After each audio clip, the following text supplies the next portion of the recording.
Ол кезде мен ақырғы курс студентімін.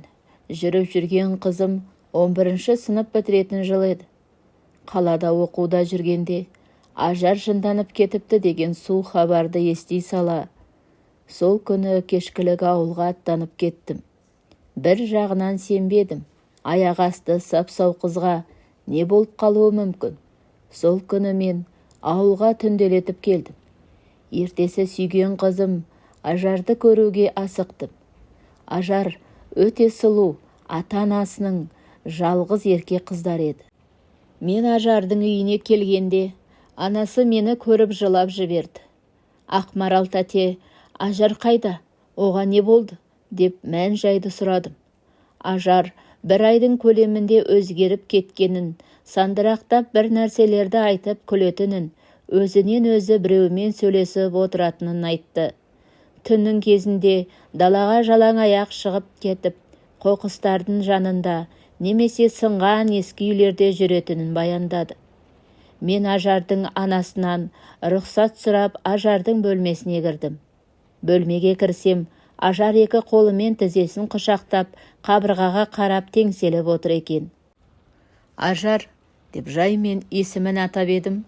Ол солғын үңірейген көзімен маған шошына қарап, кет, неге келдің? Қазір күйеуім келеді, кет, деп мені қуа бастады.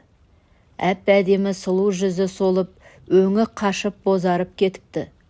Ажар, бұл мен ғой, сұңғат, деп едім. Ол кішкене ойланып маған қарап қалды да, орнынан атып түрегеліп терезеден сыртқа көз салып жалтақтап қарап, кет, қазір күйеуім келеді. Қазір екеуімізді көрсе, ол мені оңдырмайды, деп екі бетін алақанымен басып, еңкілдеп жылай жөнелді. Жүзінде бір қатты үрейдің нышаны бар. Мен не оны жұбатарымды, не кетіп қаларымды білмей аңтарылып тұрып қалдым. Шынымен, сүйген қызымның есінен алжысқанына көзім жетті. Бірақ жүрегім сыздап, сүйген қызымды қимадым. Оның қазіргі бұл жағдайы менің жаныма қатты батты. Жылаған қызының даусын естіген Ажардың анасы мені бөлмеден шығуымды өтінді. Кетуге Ажарды қимай тұрмын. Бірақ Ажардың тынышталуы үшін бөлмеден шығуға тура келді.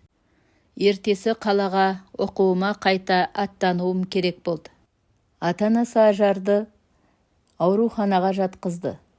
Дәрігерлер Ажардың есі ауысқан, жынданған деген диагноздан басқа ештеңе қоя алмады. Дәрігерлер қолдарынан ештеңе келмейтіндерін айтып шығарып салды.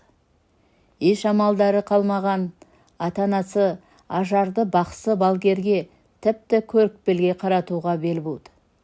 Бірі Ажар қатты қорыққаннан ішіне жын кірген десе, енді бірі қара сиқыр жасалған, дұғаланған десті. Ажарға ешкім көмектесе алмады. Ешқандай ем қонбады. Бір күні Ажар ұшты күйлі жоғалып кетті.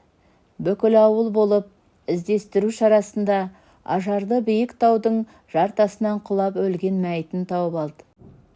Ата-анасы зар илеп, жалғыз қыздарын жер қойнауына тапсырды. Мен көпке дейін өз-өзіме келе алмай жүрдім. Ажарға кімнің қара сиқыр жасауы мүмкін? Қаршадай қыз кімнің жолын қиып кетті? Ол жағы беймәлім жұмбақ болып қала берді.